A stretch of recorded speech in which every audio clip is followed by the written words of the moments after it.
আর সকল পর্যায়ে বিশেষ করে বসুরহাট পৌরসভা এবং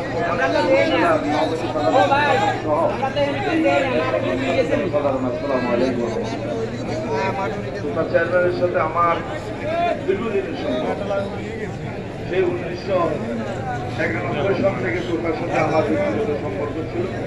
আমি যখন চেয়ারম্যান ছিলাম তখন সে এই এলাকায় তখন মেম্বার ছিল, তখন থেকে আমার সাথে তার সম্পর্ক।